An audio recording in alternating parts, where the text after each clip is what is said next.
Assalamualaikum warahmatullahi wabarakatuh. Salam sejahtera bagi kita semua. Om Swastiastu, Namo Buddhaya, salam kebajikan. Selamat pagi untuk Bapak Ibu ISC dan Basnas. Terima kasih atas kesempatannya untuk kami dapat sharing di sesi Kongres Beasiswa Indonesia. Dan juga yang terhormat Bapak Muhammad Mirdal Akib selaku CEO Media Group dan teman-teman sekalian yang menonton acara ini. Jadi tadi seperti yang sudah diperkenalkan oleh Mas Fadli, saya Ben Arifo atau panggilannya Ben dari organisasi pemimpin.id. Kami adalah lembaga non-profit, organisasi non-profit yang berfokus pada bidang kepemimpinan. Dan hari ini kami ingin membahas betapa pentingnya organisasi-organisasi termasuk organisasi non-profit untuk perkembangan program beasiswa non-akademik di Indonesia, nih teman-teman. Sebelum kita mulai ke mungkin saya ingin menjelaskan secara empiris dari experience dan dari pengalaman kami berorganisasi. Izinkan saya untuk share screen dan memperkenalkan sedikit pemimpin ID. Dalam perjalanan kami sebagai pemimpin ID, kami banyak di lapangan bertemu dengan Ani dan Budi. Siapakah sebenarnya Ani dan Budi ini? Ani dan Budi adalah orang-orang yang ingin menggerakkan perubahan. Seperti di sini kita bisa melihat teman-teman dari ISC dan yang ingin menggerakkan perubahan.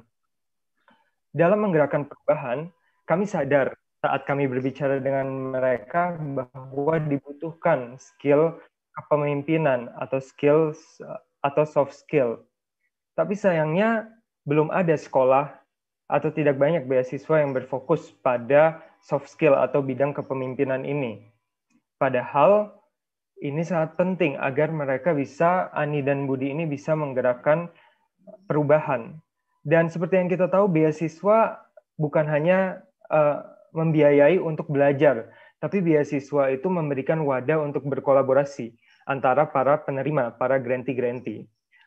Oleh karena itu, kami sadar bahwa Indonesia butuh ekosistem pendidikan dan pengembangan kepemimpinan yang lebih baik dan membutuhkan lebih banyak lagi training-training, pelatihan-pelatihan, workshop yang dibantu juga oleh beasiswa agar semua dapat mengikutinya.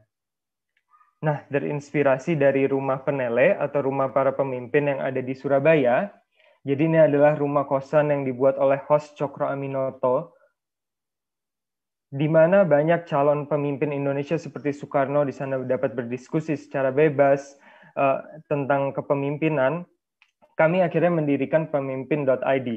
Para founder mendirikan pemimpin.id yang berfokus untuk membentuk ekosistem kepemimpinan Indonesia yang menumbuhkan, bersinergi, dan mendidik. Dengan 3 prinsip utama kami, yaitu inklusivitas, efektif, dan juga integritas atau cinta Indonesia. Jadi beberapa hal yang kami lakukan adalah menjadi laboratorium kepemimpinan, membuka akses ilmu kepemimpinan Indonesia melalui tadi pelatihan dan juga beasiswa, memberikan inspirasi yang baik kepada para pemimpin muda, dan juga mensinergikan, karena seperti pada pelatihan dan beasiswa pada umumnya, bahwa ini bukan hanya tempat untuk mereka dapat dibayarkan untuk bisa belajar, tapi ini tempat untuk mereka dapat bertemu teman-teman yang sepemikiran dan dan bisa bergerak bersama. Kami percaya pada leadership model kami bahwa kita harus bisa berdaya dan memberdayakan orang lain dan berkembang sepanjang waktu, yaitu continuous growth. Nah, sekarang kami ingin bercerita sedikit tentang apa yang beasiswa dan bagaimana pelatihan dan training yang kami lakukan dan ketertarikan masyarakat atau para pemuda. Yaitu kami mengadakan pertama-tama ada Kongres Pemuda Indonesia pada Hari Sumpah Pemuda tahun 2020. Di sini diikuti oleh 124 peserta dari seluruh Indonesia, dari seluruh provinsi. Jadi kami bisa lihat dari 34 provinsi dari Sumatera hingga Papua. Jadi di sini bisa dilihat mereka berdiskusi selama 2 hari lamanya untuk membuat resolusi bersama yang sekarang sedang mereka diskusikan juga untuk mereka ingin menggerakkan. Jadi kita lihat bahwa dengan kita mengumpulkan dan memberikan wadah dan memberikan wadah ini secara gratis, teman-teman dari 34 provinsi dapat bertemu. Setelah itu kami juga memiliki Lead ID atau Leadership Academy Indonesia yang difokuskan untuk para ketua komunitas, ketua non-profit, dan juga ketua-ketua organisasi mahasiswa.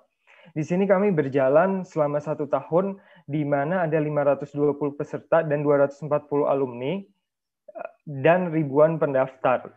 Itu dari seluruh Indonesia juga, dan di sini mereka belajar tentang kepemimpinan, dan pada akhirnya mereka memiliki komunitas bersama.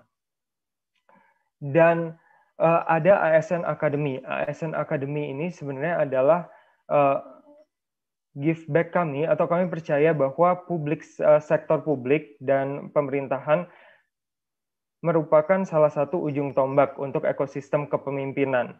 Dan oleh itu kami memberikan pelatihan secara gratis untuk teman-teman di ASN, di mana saat ini diikuti oleh 50 peserta, sudah diikuti oleh 50 peserta dan sedang berjalan 71 peserta dari banyak kementerian, ada dari Kemendagri, Kemenku, Perpustakaan Nasional, dan lain-lain.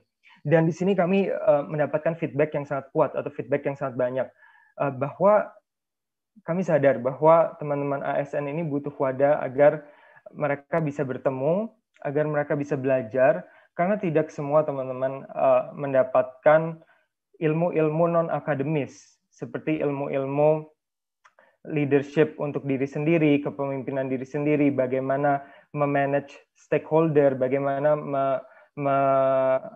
mendapatkan komitmen dari teman kerja, dan lain-lain. Oleh karena itu, di sini kami mewadahi hal tersebut untuk teman-teman ASN. Dan kami juga mendapatkan feedback bahwa akhirnya mereka lebih bisa bergerak bersama di dalam birokrasi, di dalam pemerintahan. Yang tadinya susah bertemu dengan teman-teman yang satu value, satu visi, akhirnya mereka dapat bertemu. Dan akhirnya training ini juga diimplementasikan di Jabar Innovation Fellowship atau bersama dengan pemerintah Jawa Barat, di mana saat ini ada 40 peserta dan durasinya kami bekerja sama dengan Dispora Jawa Barat, dan durasinya 7 bulan dan juga diperpanjang sampai bulan Juli tahun ini, di mana mereka teman-teman yang sedang magang di pemerintahan Jawa Barat, kami berikan pelatihan kepemimpinan. Ya. Dan ini beberapa acara kami yang kami lihat bahwa saat organisasi-organisasi ini bergerak, kami bergerak dengan banyak juga, dengan teman-teman ISC juga kami bergerak untuk Lead the Fest. Ini banyak sekali sebenarnya orang-orang yang ingin menonton untuk topik-topik non-akademis, jadi untuk topik-topik kepemimpinan, soft skill, dan lain-lain. Dan dari situ muncullah komunitas-komunitas di mana kami menggerakkan lagi 1023 relawan, di mana di sini ada buku gratis yang bisa dibaca juga, Wikilead ID, dan pada akhirnya kami menopang ini seperti katanya Pak Mirdal juga dengan media pembelajaran digital. Karena kami percaya beasiswa-beasiswa atau pelatihan-pelatihan gratis ini harus ditopang.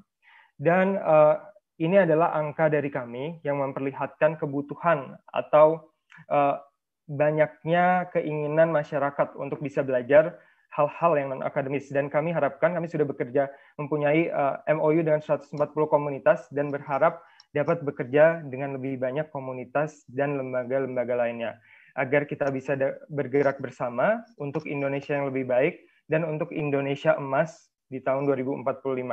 Karena Indonesia emas hanya bisa diciptakan jika kita bergerak bersama hari ini. Seperti kata SDG, left no one behind, maka marilah kita bersama-sama bergerak menuju Indonesia emas dan mempersiapkan diri kita.